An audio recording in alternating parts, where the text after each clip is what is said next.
دو چار منٹوں میں دو چار درد دل اور بات ختم. ہم نے حضور آقا پاک کی آمد کا جشن منایا ہے، آپ کی آمد کے مقصد کو نہیں پایا ہے. اگر مقصد کو پاتے ہوتے آج ہمارے معاشرے میں بے حیائی نہ ہوتی.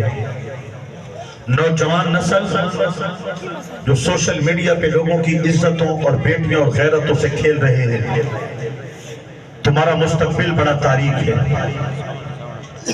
اپنی سوچ پاک کرو، اپنے رویے صحیح کرو، ورنہ آج جو کر رہے ہو کل اپنے گھر سے یہ قرض ادا کرنا ہوگا.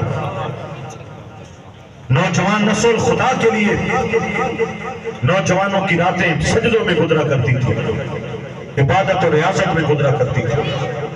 کیا کر رہے ہو؟ خدا کا خوف کرو. صحت برباد، جوانی برباد، پیسہ برباد، اور ہمارے نوجوان نسل کا جو ٹیلنٹ ہے وہ ضائع ہو رہا ہے.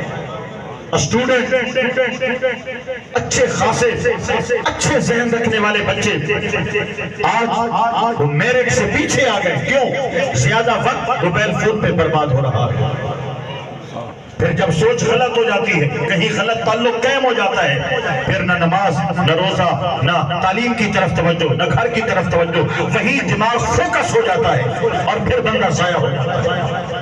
پھر صحت ضائع ہوتی ہے، جوانی ضائع ہوتی ہے، بے اولادی کا مرض عام ہوتا ہے، آخرت کا عذاب ہے، گھر سے قرضے دینے پڑتے ہیں.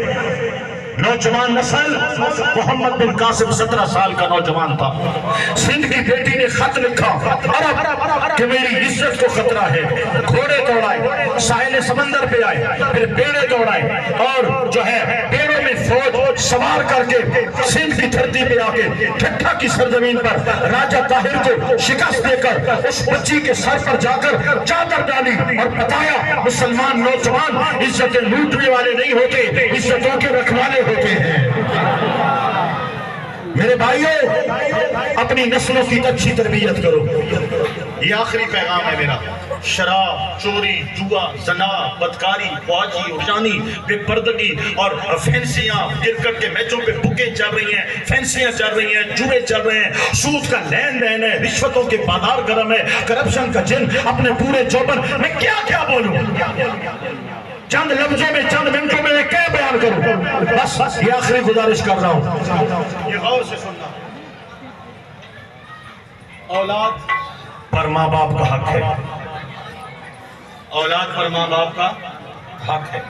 آج یہ بیان نہیں کرتا. اولاد کا جو ماں باپ پر حق ہے آج وہ عرض کرتا ہے، اور صرف مختصر لفظوں.